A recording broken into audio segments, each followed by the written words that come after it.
পবিত্র শবে বরাতে রাত জেগে ইবাদত করলেন ধর্মপ্রাণ মুসল্লিরা।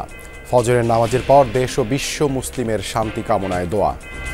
আল্লাহর কাছে আগে যা পাপ করছি, কান্নাকাটি করছি, মাপ চাইছি। দেশের পরিস্থিতি ভালো চলুক, আমরা চাই যে সবাই আমরা একাত্তরে মিলেমিশে চলতে পারি। আমাদের দেশটা যে অনেক মুসলিম দেশ হিসাবে অনেক সুন্দরভাবে যেন পরিচালনা করতে পারে, সেরকম লোকে আমরা চাই। টঙ্গীর তুরাগ তীরে চলছে সাতপন্থীদের বিশ্ব ইজতেমার নানা আনুষ্ঠানিকতা। দেশ বিদেশের মুসল্লিদের অংশগ্রহণ, কাল আখেরি মোনাজাত।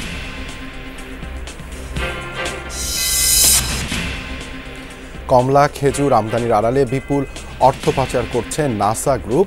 প্রতিষ্ঠানটির বিরুদ্ধে আন্ডার ও ওভার ইনভয়েসিং এর প্রমাণ, দেশে আনেনি রপ্তানি পণ্যের এইটাও অর্থ। কিন্তু বিরাট ক্রিমিনাল অফেন্স। এগুলি সত্যি বার করা দরকার, ইনভেস্টিগেশন হওয়া দরকার। এইগুলো থরো ইনভেস্টিগেশন হওয়া উচিত, যে সে কার কাছে এক্সপোর্ট করছিল এবং কোম্পানিগুলো তার সাথে রিলেটেড কিনা।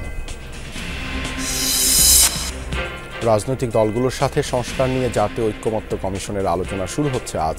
দেশবাসীর অধিকার ফিরিয়ে দিতে চায় সরকার, জানালেন উপদেষ্টা। নির্বাচন সহ 4 দফা দাবিতে সারা দেশে চলছে বিএনপির 8 দিনের কর্মসূচি। সরকারকে চাপে রাখার পাশাপাশি যাচাই করা হচ্ছে সম্ভাব্য প্রার্থীদের জনপ্রিয়তা। যাতে দ্রুত এই সরকার একটি জাতীয় নির্বাচনের জন্য রোডম্যাপ প্রদান করে, সেই জন্য আমরা দাবি রেখে জনগণের সামনে যাচ্ছি। যানজট থেকে মুক্তি মিলছে না নারায়ণগঞ্জবাসীর। ব্যাটারি চালিত রিকশার অবাধ চলাচল, অবৈধ পার্কিং ও ফুটপাত দখলকে দুষছেন স্থানীয়রা। মেন সমস্যা তো অটোর জাম, তো পাঁচটা অটোর কারণে নিচে রাস্তায় যে দোকানগুলো আছে এগুলো সরাই দিলে চলে। যানজটের কারণে আমাদের লেট হচ্ছে, অফিসের কোনো কাজ এবং অ্যাবসলিউটলি কোনো কিছু এক্স্যাক্টলি আর কি হচ্ছে না। নিষেধাজ্ঞা তুলে নেয় বান্দরবানের দেবতাখুমে পর্যটকদের ঢল। উপভোগ করছেন প্রকৃতির সৌন্দর্য। থানচি, বগালেক সহ বাকি পর্যটন কেন্দ্রগুলো খুলে দেওয়ার দাবি। মরণঘাতী ক্যান্সারে আক্রান্ত মা ছেলে, প্যারালাইসিসের শয্যাশায়ী বাবা। চিকিৎসা খরচ যোগাতে খালিশপুরে হতভাগা পরিবার চায় সরকারি বেসরকারি সহায়তা। ওষুধপত্র সবকিছু মিলায় আসলে শুরুর দিকে আমরা পেরে উঠলে, এখন আমরা পেরে উঠছি না। এদের চিকিৎসা করার জন্য আমার যা ছিল অস্থাবর সম্পত্তি সবই আমি পাইছি। এরা মধ্যবিত্ত পরিবার, শিক্ষিত পরিবার, কারো কাছে হাত পাততে পারে, প্রয়োজন অনেক টাকা।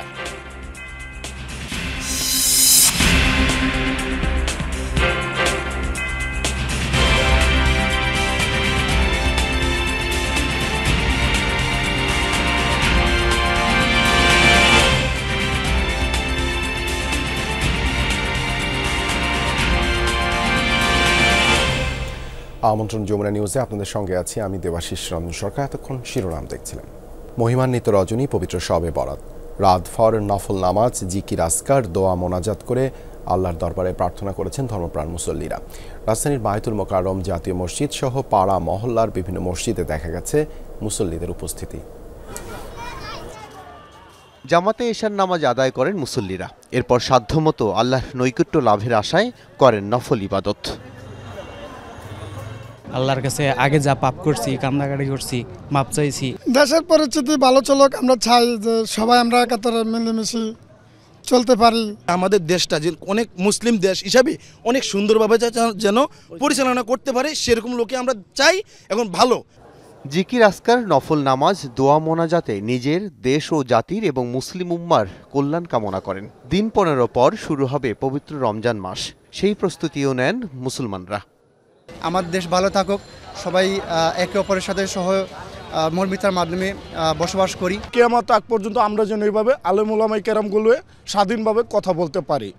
পবিত্র শবে বরাত উপলক্ষে বাইতুল মোকাররমে আলোচনা করেন ধর্ম উপদেষ্টা। পবিত্র কুরআন ও হাদিসের আলোকে লাইলাতুল বরাতের শিক্ষা ও করণীয় বিষয়ে আলোচনা করেন তিনি।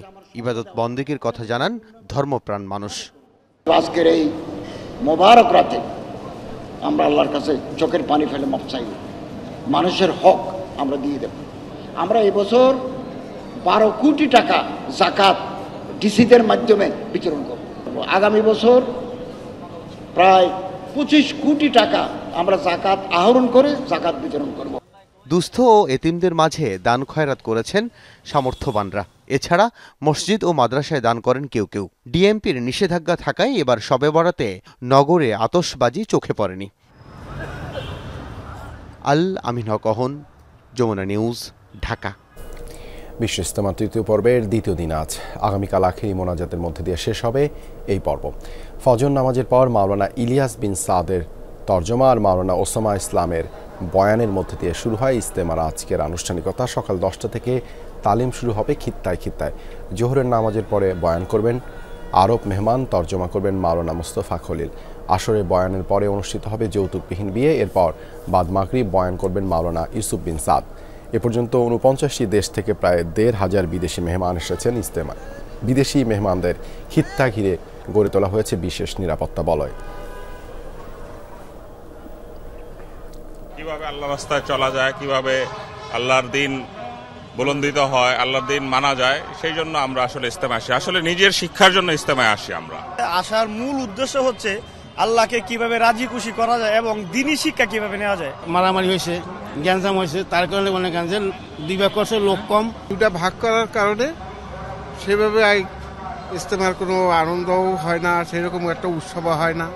ইজতেমা ময়দানে আছেন সহকর্মী তাজনুর ইসলাম। যাচ্ছি তার কাছে। তাজনুর, ইজতেমায় এখন কি আনুষ্ঠানিকতা চলছে? আগামীকাল আখেরি মোনাজাত কখন হবে সেই সিদ্ধান্ত কি জানা গেছে?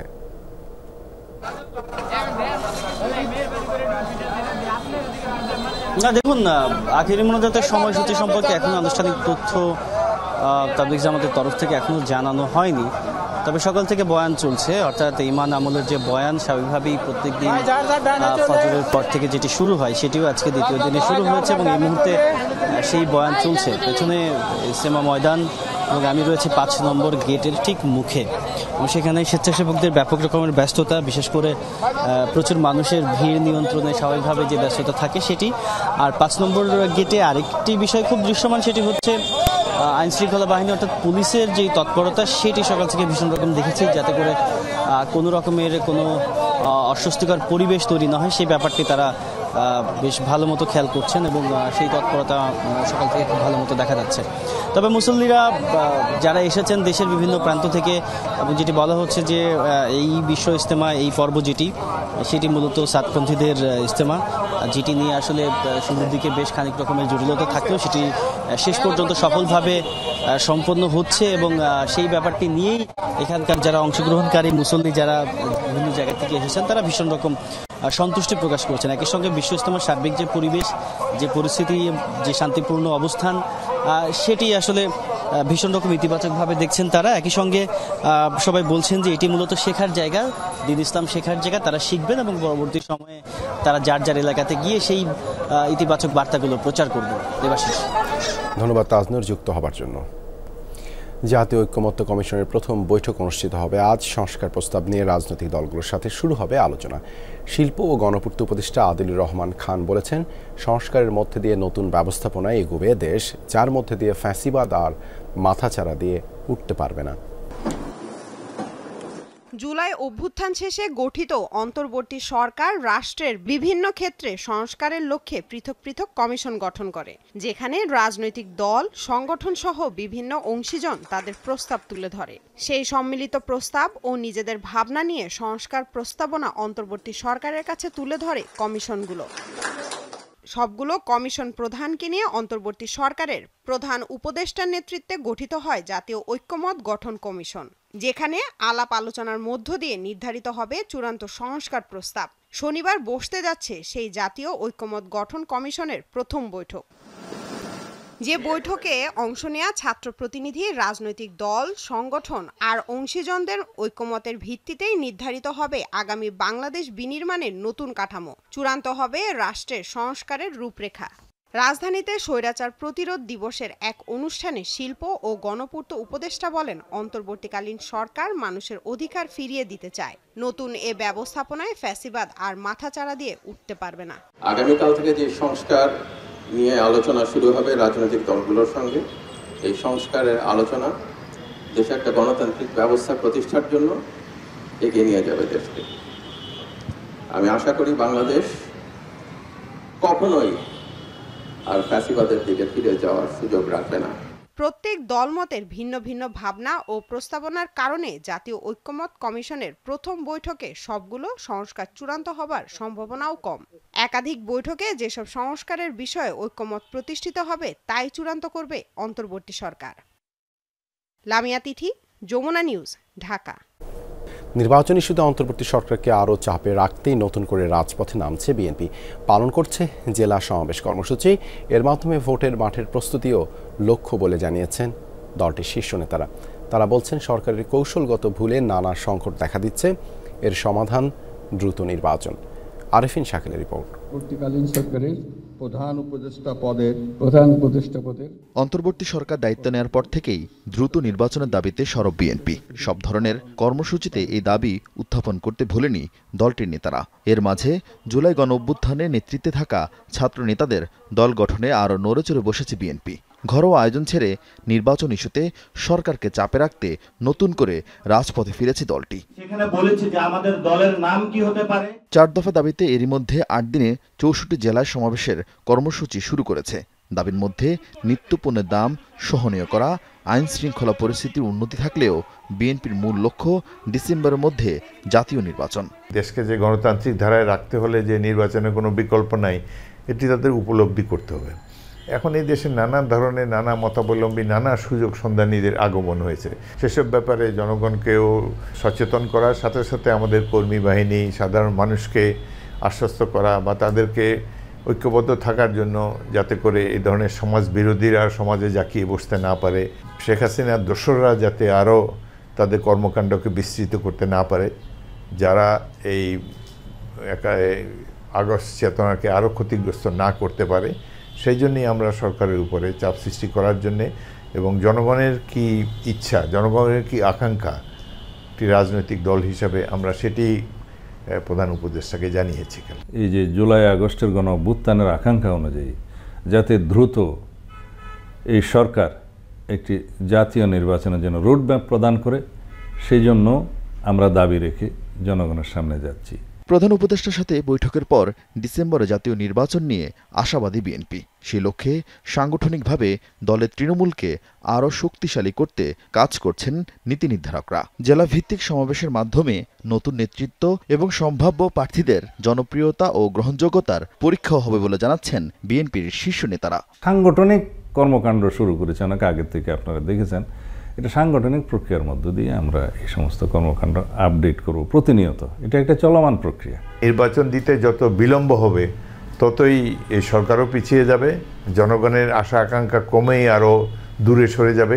জেলা ভিত্তিক কর্মসূচি শেষে ফের বিভাগীয় সমাবেশ করার চিন্তা আছে বিএনপির। এক্ষেত্রে ঐক্যমত কমিশনের কার্যক্রম আর জুলাই বিপ্লবের ছাত্র নেতাদের নেতৃত্বে নতুন দল গঠনের পর সিদ্ধান্ত চূড়ান্ত করতে চায় দলটি।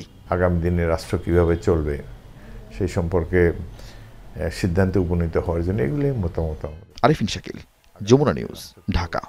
নারী ও পুরুষের সৌন্দর্য চর্চার জন্য সারা দেশে কতই না বিউটি পার্লার কিংবা সেলুন রয়েছে।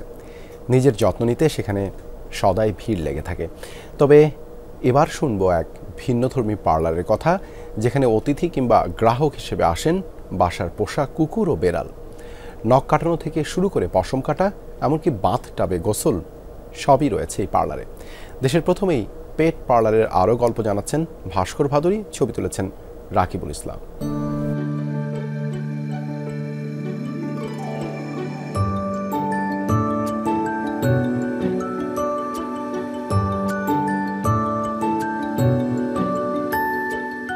আর 10টা পার্লারের মতো একই চিত্র এখানেও। শীতাতপ নিয়ন্ত্রিত কক্ষে চলছে রূপচর্চার কাজ। প্রতিটি বিউটিশিয়ান ব্যস্ত তাদের ক্লায়েন্টদের সেবা দিতে। ব্যতিক্রম বলতে এখানে আগত গেস্টদের চেয়ারে নয়, টেবিলে দাঁড় করিয়েই সেবা প্রদান করা হচ্ছে। এডলি, নোরা, নিকো কিংবা জেরি সকলেই ব্যস্ত। নিজেরা কতটা রূপ সচেতন তা ঠিক বোঝা গেল না, কিন্তু মুনিবের পছন্দে কারো গায়ের লোম ছেটে ফেলা হচ্ছে, কারো বা নির্দিষ্ট শেপে আনা হচ্ছে। কেউ নখ পরিষ্কার করে ঝকঝকে করছে, কারো আঁচড় থেকে বাঁচতে পায়ের নখ সমান করা হচ্ছে।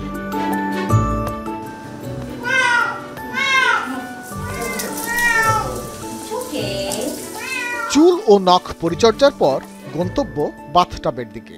শখের কুকুর অথবা বিড়ালদের নির্দিষ্ট ব্র্যান্ডের শ্যাম্পু মেখে করানো হচ্ছে গোসল। কারো সময় লাগছে 10 মিনিট, কারো বা একটু আরামায়েশে 20 মিনিট।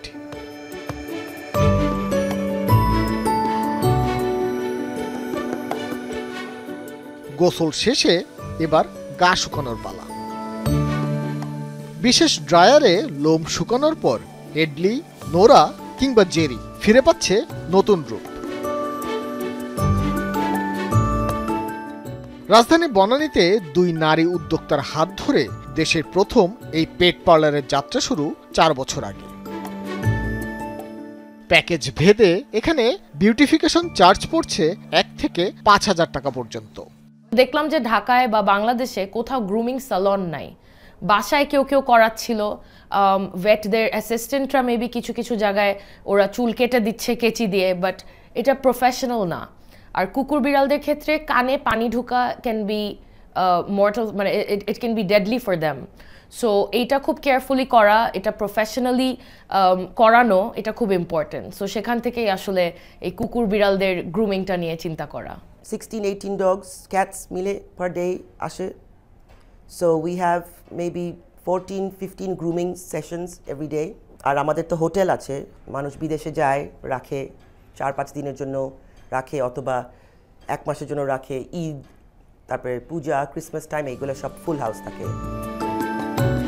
দেশি কিংবা বিদেশি যে কোনো জাতিরই কুকুর অথবা বিড়ালের সেবা দেয়া হয় এমন পার্লারে। উদ্যোক্তাদের দাবি, বাসায় রাগ দেখালেও পার্লারে এসে পোষা প্রাণীগুলো খুবই ভদ্রবাবু হয়েই বসে থাকে। ভাস্কর ভাদুরী, যমুনা নিউজ, ঢাকা। নারায়ণগঞ্জ নগরীর অন্যতম বড় সমস্যা যানজট। পরিকল্পিত উদ্যোগের অভাবে রেহাই মিলছে না এই ভোগান্তি থেকে। ব্যাটারি চালিত রিক্সা ও ইজি বাইকের অনিয়ন্ত্রিত চলাচল, ফুটপাত দখল, অবৈধ স্ট্যান্ড ও ট্রাফিক আইন অমান্যের কারণে কোথাও কোথাও দিনভর যানজট লেগেই থাকে। নগরবাসীর এই দুর্ভোগ লাঘবে যৌথভাবে কার্যক্রম শুরু করেছে জেলা প্রশাসন, সিটি কর্পোরেশন ও পুলিশ। নারায়ণগঞ্জ নগরীর প্রাণকেন্দ্র চাষারা গোলচত্বর এলাকা। প্রধান সড়ক জুড়ে অসংখ্য ইজি বাইক আর ব্যাটারি চালিত অটোরিকশার চলাচল। পাশেই সোনালী ব্যাংক ও সমবায় মার্কেটের সামনে আবার গড়ে উঠেছে 3 হুইলার ও সিএনজি চালিত অটোরিকশার স্ট্যান্ড। দিনভর এই এলাকায় যানজট লেগেই থাকে। বঙ্গবন্ধু সড়কের চাষারা থেকে নিতাইগঞ্জ এবং খানপুর থেকে টানবাজার মাত্র 5 কিলোমিটার রাস্তা, কিন্তু যানজটের কারণে কখনো কখনো এই পথটুকু পাড়ি দিতে সময় লাগে 2 থেকে 3 ঘন্টা। চরম দুর্ভোগ পোহাতে হয় চলাচলকারীদের। কলেজ, স্কুলে কোনো জায়গায় ঠিকভাবে এই যানজটের কারণে আমাদের লেট হচ্ছে। অফিসের কোনো কাজ এবং অ্যাবসলিউটলি কোনো কিছু এক্স্যাক্টলি আর কি হচ্ছে না। মেন সমস্যা তো অটোর জাম, তো বাস্তা অটোর কারণেই। বড় অটোগুলা আজে বাজে বিশৃঙ্খলাভাবে থাকে, ওনারা যেখানে মন চায় ওখানেই খাড়া থাকে, ঠিক আছে? ওনারা পারে না যে রাস্তা দখল করে রাখতে। অন্যান্য সড়কেও রয়েছে কম বেশি যানজটের ভোগান্তি। স্থানীয়রা বলছেন, ফুটপাত ও রাস্তা দখল করে ভ্রাম্যমাণ দোকান, যেখানে সেখানে যানবাহনের অবৈধ স্ট্যান্ডের কারণে সরু রাস্তা আরও সংকুচিত হয়ে পড়েছে, ফলে দেখা দিচ্ছে যানজট। মিশুক অটো আর এই বাসগুলো দেখেন, যে বাসগুলো দিচ্ছে, আর নিচে রাস্তা যে দোকানগুলো আছে এগুলা সরাই দিলে চলবে। আমরা যদি বলি আমরা এটা আমরা ছুটলে পরে ছাড়বো, ওনারা বলে কি এটা তো এদিক দিয়ে আসতেছে, ডান পাশ দিয়ে আসতেছে, বাম পাশ দিয়ে আসতেছে, মানে ওনারাই আমাদের সাথে তর্ক করে। এই ভোগান্তি থেকে নগরবাসীকে কিছুটা স্বস্তি দিতে কয়েকদিন ধরে যৌথভাবে কাজ করছে জেলা প্রশাসন, সিটি কর্পোরেশন ও পুলিশ। বিভিন্ন সড়কে চলছে অবৈধ স্থাপনা উচ্ছেদ। 8টি পয়েন্ট চিহ্নিত করে ট্রাফিক পুলিশকে দায়িত্ব দেয়া হয়েছে, যাতে প্রধান সড়কে ইজি বাইক ও অটোরিকশা প্রবেশ করতে না পারে। মীর জুমলা রোড এবং শায়েস্তা খান রোড, দুটি রোডই আমরা শুনলাম যে এই রোড দখল হয়ে গিয়েছে। তো আমরা সেই দুটো রোডকে পুরোপুরি গাড়ি চলাচলের উপযোগী করার কার্যক্রম গ্রহণ করেছি। প্রাথমিকভাবে 8টি পয়েন্ট আমরা করেছি। 8টি পয়েন্ট থেকে আমরা অটোরিকশাগুলোকে আমরা ঘুরিয়ে দেব। যানজট নিরসনে নগরবাসীরও সহযোগিতা চায় প্রশাসন ও পুলিশ। জাহিদ হাসান, যমুনা নিউজ। ফরিদপুরে বরযাত্রীবাহী বাস খাদে পড়ে একজন নিহত হয়েছেন, আহত হয়েছেন অন্তত 30 জন। শুক্রবার রাতে ফরিদপুর বরিশাল মহাসড়কের নগরকান্দা ভবু কাদিয়া এলাকায় এই ঘটনা ঘটে। হাইওয়ে পুলিশ জানায়, বিয়ের অনুষ্ঠান শেষে বরযাত্রী নিয়ে বরিশাল থেকে রাজবাড়ী যাচ্ছিল পরিবহনের একটি বাস। নগরকান্দা ভবুকদিয়া এলাকায় পৌঁছালে নিয়ন্ত্রণ হারিয়ে বাসটি সড়কের পাশে খাদে পড়ে যায়। এ সময় বাসে থাকা অন্তত 30 জন আহত হন। তাদের উদ্ধার করে স্থানীয় হাসপাতালে পাঠানো হলে একজনকে মৃত ঘোষণা করেন চিকিৎসক। দেখতেছি যে চিল্লাচিল্লি করতেছে মহিলারা অনেক, আমরা ভাবছি কোনো বিপদ, পরে আগায় আসছি, আগায় আসার পর দেখি গাড়ি বেরিয়ে গেছে। আসার পর অনেক বাচ্চা ছিল ভিতরে, মহিলারা ছিল। সে তাৎক্ষণিকভাবে আমরা যথাসাধ্য চেষ্টা করছি যে উদ্ধার করার জন্য। তারপরে ফায়ার সার্ভিস আসছে, পুলিশ আসছে, তারা কাজ করছে। রাজবাড়ির গোয়ালন্দ থেকে বরিশাল একটা বিয়ে থেকে গিয়েছিল, ওখান থেকে তারা আবার ফেরার পথে এখানে ভুবুকদিয়া এবং পুরিয়ার মাঝখানে মিডল পথে নিয়ন্ত্রণ হারিয়ে রাস্তার পাশে বাম সাইডে পড়ে গেছে। সাভারের আশুলিয়ায় গ্যাস সিলিন্ডার বিস্ফোরণে শিশুসহ অন্তত 11 জন দগ্ধ হয়েছে। শুক্রবার রাত 9:30টার দিকে আশুলিয়ার গুমাইলে আমজাদ ব্যাপারীর বাড়িতে ঘটনা ঘটে। দগ্ধদের মধ্যে 4 জনই শিশু। প্রত্যক্ষদর্শীরা জানায়, 2 তলা বাড়ির উপরের তলায় 2 সন্তান নিয়ে ভাড়া থাকতেন সুমন। রাতে তার ভাই সোহেল পরিবার নিয়ে সেখানে বেড়াতে যান।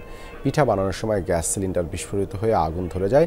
এতে তাদের পরিবারের শিশু ও নারীসহ মোট 11 জন দগ্ধ হয়। পরে তাদের উদ্ধার করে স্থানীয় হাসপাতালে নেওয়া হলে প্রাথমিক চিকিৎসা শেষে ঢাকা মেডিকেলের বার্ন ইউনিটে পাঠানো হয়। চিকিৎসকরা জানিয়েছেন, দগ্ধদের মধ্যে 3 জনের অবস্থা আশঙ্কাজনক।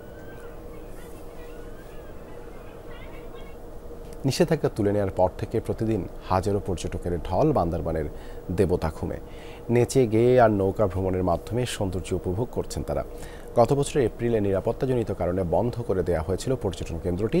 অবশেষে খুলে দেওয়ায় খুশি পর্যটন সংশ্লিষ্টরা। বন্ধ বাকি পর্যটন কেন্দ্রগুলোও খুলে দেওয়ার দাবি তাদের। পাহাড় আর ছড়ার অপরূপ মিশে যেন বান্দরবানের দেবতাখুম। অথচ নিরাপত্তার অজুহাতে গত প্রায় 1 বছর বন্ধ ছিল বান্দরবানের অন্যতম নৈসর্গিক পর্যটন কেন্দ্রটি। সৌন্দর্য উপভোগ থেকে বঞ্চিত ছিলেন পর্যটকরা। অবশেষে গত মঙ্গলবার দেবতাখুম ভ্রমণের নিষেধাজ্ঞা তুলে নেয় প্রশাসন। তারপর থেকেই ঢল নামে ভ্রমণ পিপাসুদের। দেবতাখুম হচ্ছে সবচাইতে সুন্দর স্পট এই পর্যন্ত ঘোরা বান্দরবনের। আমাদের ভীষণ ভালো লেগেছে এই জায়গাটি এসে। এখানে আপনার যারা টুরিস্টরা আসবে খুব আনন্দ ভোগ করতে পারবে, বলে বোঝানোর মতো না। প্রত্যেকটা রাস্তা আমরা শুরু থেকে আসছি, মানে সবকিছু অসাধারণ ছিল। দেবতাখুম এবং বিভিন্ন জায়গায় যেন তারা দেখেন, তাহলে বুঝতে পারবেন যে বাংলাদেশটা কত সুন্দর, এত সুন্দর, এত নিবিড়, এত মানে এই জায়গা যে আমি অবাক হয়ে গেছি।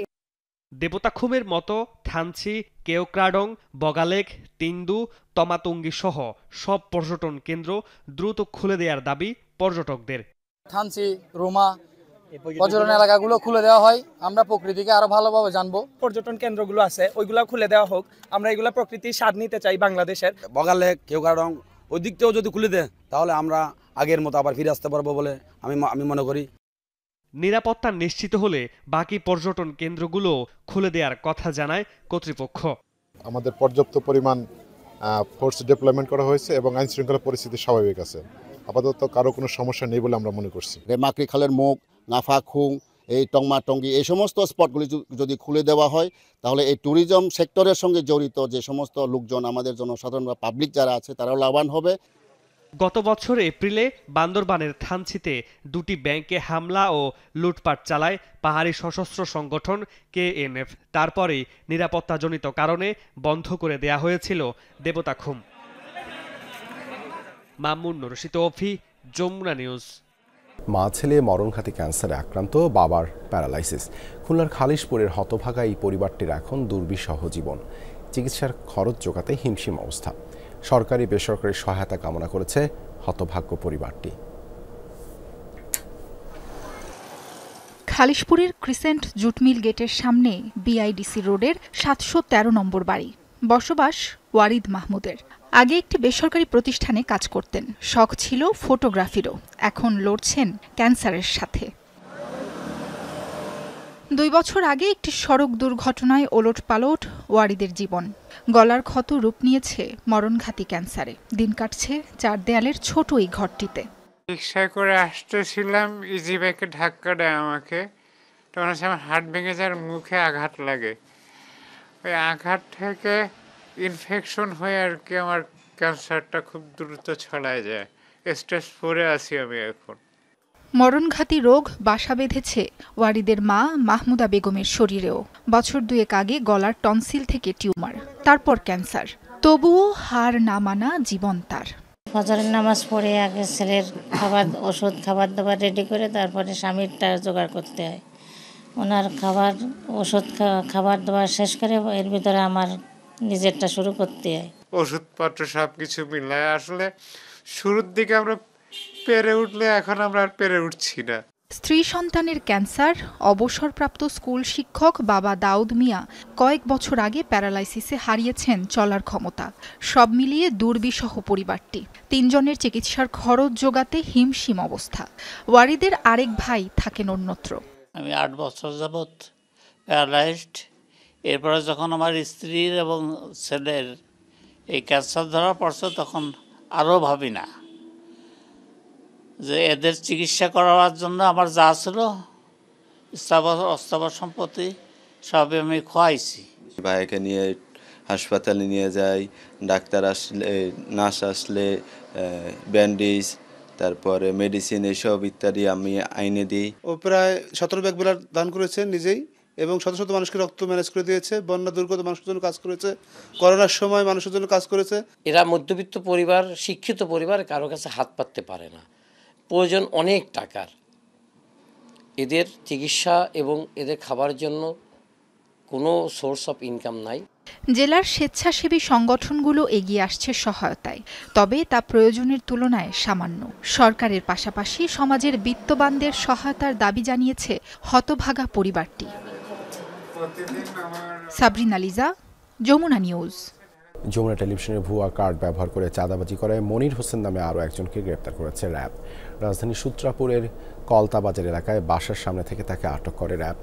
তথ্য প্রযুক্তির ব্যবহার ও গোয়েন্দা নজরদারির মাধ্যমে মনিরকে আটক করা হয়। প্রাথমিক অনুসন্ধানে নিশ্চিত হওয়া গেছে মনির হোসেন চাঁদাবাজি চক্রের সাথে জড়িত। জানা গেছে চক্রের আরেক সদস্য মুন্না তার ভাই। নিয়মিত মনির হোসেনের বাসায় যাতায়াত ছিল সেই মুন্নার। এই চক্রটি দেশের বিভিন্ন জায়গায় যমুনা টেলিভিশনের নাম ব্যবহার করে জালিয়াতি ও চাঁদাবাজি করে আসছে। সাংবাদিক হিসেবে পরিচয় দিত হাসান মুন্না। কালকেও আসছিল আমার বাসায় থাকছে। আমার মা বলছে যে ওরে আজকে রাতটা একটু তোর বাসায় রাখ, তো কালকে আমি রাখছিলাম, তো আবার আজকে ওইটা চলে গেছে। কিছুদিন পর বাজারে উঠবে নতুন পেঁয়াজ। তবে গেল কয়েক বছরের মতো ভরা মৌসুমে পেঁয়াজ আমদানি করলে কমতে পারে দাম। এছাড়া বীজ, সার, কীটনাশক সহ কৃষি উপকরণের দাম বাড়ায় খরচও হয়েছে বেশি। তাই শঙ্কায় দিন পার করছে কৃষক। বাজার পরিস্থিতি বিবেচনা করে মূল্য নির্ধারণের দাবি তাদের। মেহেরপুরের মুজিবনগর উপজেলা প্রতিবারের মতো এবারও লাভের আশায় পেঁয়াজ আবাদ করেছেন স্থানীয় কৃষক।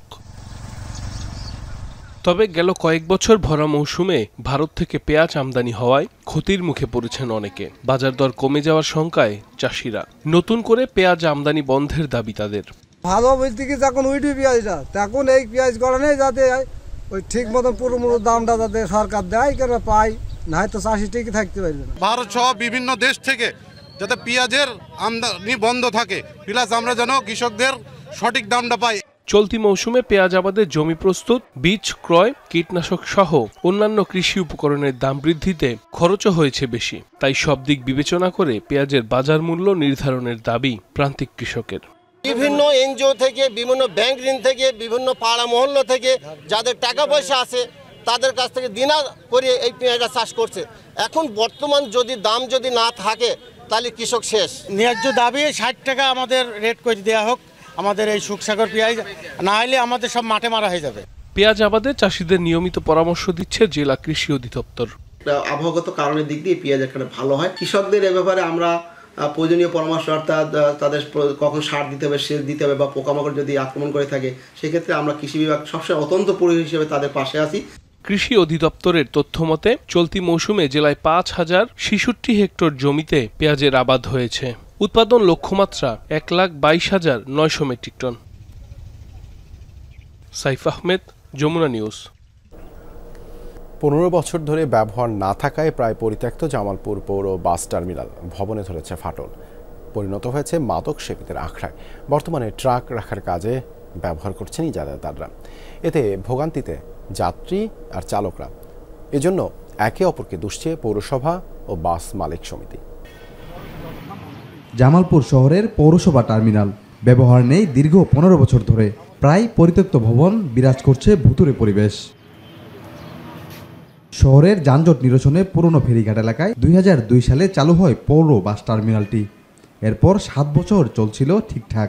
2009 সালে পৌরসভার সাথে বাস মালিক সমিতির দ্বন্দ্বে তা বন্ধ হয়ে যায়। কাউন্টার সহ বিভিন্ন কক্ষে ধরেছে ফাটল, চারপাশে ময়লা আবর্জনার স্তূপ।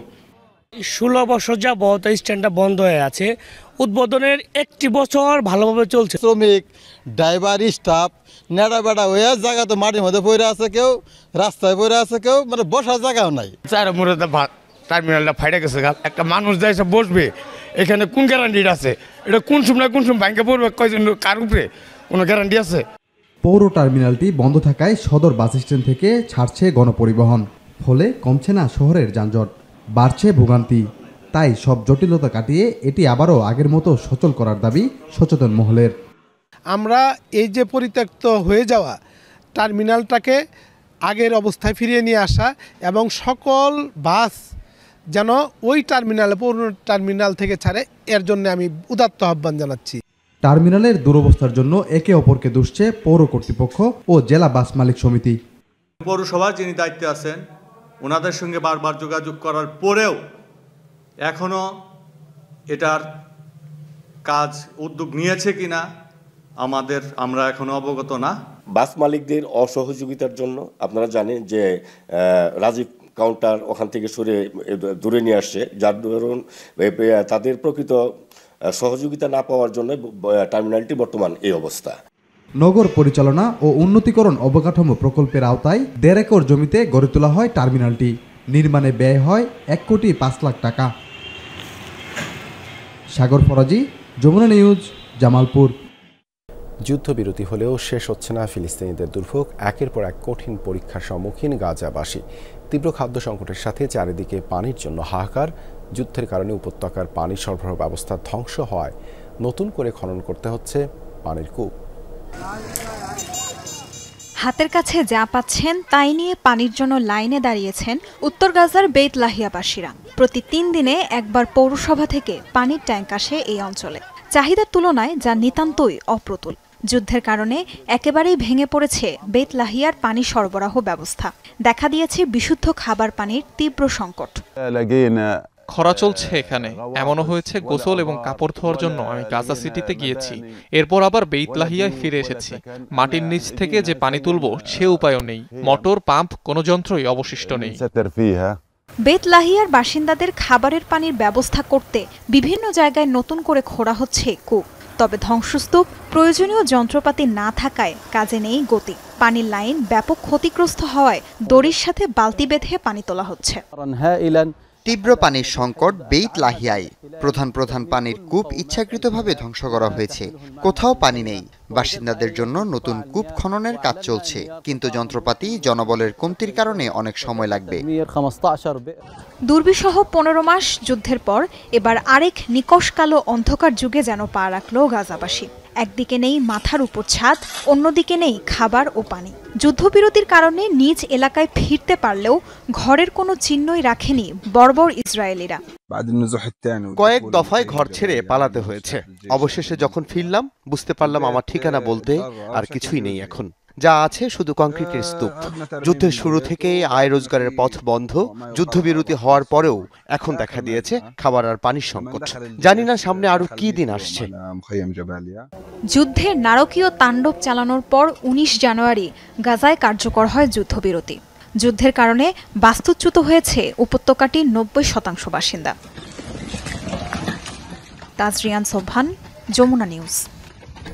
চেরনোবিলে ক্ষতিগ্রস্ত পরমাণু স্থাপনার বিকিরণ শিল্ডে আঘাত এনেছে রাশিয়ার ড্রোন, এমন দাবি ইউক্রেনের প্রেসিডেন্ট ভলোদিমির জেলেনস্কির। জানান, শুক্রবার রাতে ড্রোন হামলায় বিস্ফোরণের পর আগুন ধরে যায় সুরক্ষাকারী একটি ভবনের দেয়ালে। কয়েক মিনিটের মধ্যে আগুন নিভিয়ে ফেলে ফায়ার সার্ভিস। জাতিসংঘের আণবিক শক্তি সংস্থা IAEA জানিয়েছে স্থাপনার ভিতরে ও বাইরে বিকিরণের মাত্রা স্বাভাবিক রয়েছে, তবে রেডিও অ্যাক্টিভ বস্তু ছড়িয়ে পড়ার শঙ্কা রয়েছে বলে জানিয়েছেন প্ল্যান্টটির চিফ ইঞ্জিনিয়ার। চেরনোবিলে হামলার কথা অস্বীকার করেছে রাশিয়া। 1986 সালে ভয়াবহতম বিস্ফোরণের শিকার হয়েছিল চেরনোবিল পারমাণবিক বিদ্যুৎ কেন্দ্রের একটি চুল্লি। তৈরি হয় স্বাস্থ্য বিপর্যয়, ক্যান্সার বৃদ্ধি পায় আশেপাশের এলাকায়। দীর্ঘমেয়াদে বিকিরণ আটকে রাখতে তৈরি করা হয় নিরাপত্তা শিল্ড। নৌকাসহ আস্ত মানুষ গিলে ফেলল এক তিমি। কিছু বুঝে ওঠার আগেই বিশাল আকৃতির প্রাণীটির মুখের ভেতরে যেতে হয় আরোহীকে। অবশ্য কয়েক মুহূর্ত পরই তাকে উগরে বের করে দেয় তিমিটি। বাবার সাথে কায়াকিং করতে গিয়ে ভয়াবহ এই অভিজ্ঞতার সম্মুখীন হয়েছেন চিলির 24 বছর বয়সী যুবক অ্যাড্রিয়ান সিমানকাস। অদ্ভুত মুহূর্তটির পুরোটাই ক্যামেরাবন্দি করেন তার বাবা। সোশ্যাল মিডিয়ায় যা রীতিমতো ভাইরাল। চিলির প্যাটাগোনিয়া উপকূল ম্যাগেলান প্রণালীতে কায়াকিং করছিলেন বাবা ছেলে, কিন্তু তাদের এই অ্যাডভেঞ্চার যে রীতিমতো পরিণত হবে দুঃস্বপ্নে তা হয়তো কেউ কল্পনাও করতে পারেনি। বাবা ডেল সিমানকাসের চেয়ে খানিকটা দূরেই অবস্থান করছিল ছেলে অ্যাড্রিয়ান। দূর থেকে সন্তানের ভিডিও ধারণ করছিলেন তিনি। আচমকাই ভেসে ওঠে হামব্যাক প্রজাতির বিশালাকৃতির একটি তিমি। মুহূর্তেই নৌকাসহ অ্যাড্রিয়ানকে পুড়ে নেয় মুখের ভেতর। এর কয়েক সেকেন্ড পর অবশ্য তাকে মুখ থেকে উগরে দেয় ওই তিমি। নিজের মুখে ভয়ঙ্কর সে অভিজ্ঞতার বর্ণনা দিল তিমির পেট থেকে বেঁচে আসা ওই আরোহী। আমি ভেবেছিলাম এটা আমাকে খেয়েই ফেলেছে, মনে হচ্ছিল মারা যাচ্ছি। অবশ্যই অনেক ভয় পেয়েছি, কারণ কিছুই করার ছিল না। যখন তিমির মুখ থেকে বের হলাম তখনও ভয় কাটছিল না, মনে হচ্ছিল বাবারও কিছু হয়েছে। তখন শুধু মনে পড়ছিল দ্রুত তীরে পৌঁছাতে না পারলে হাইপোথার্মিয়া হয়ে মারা যাব।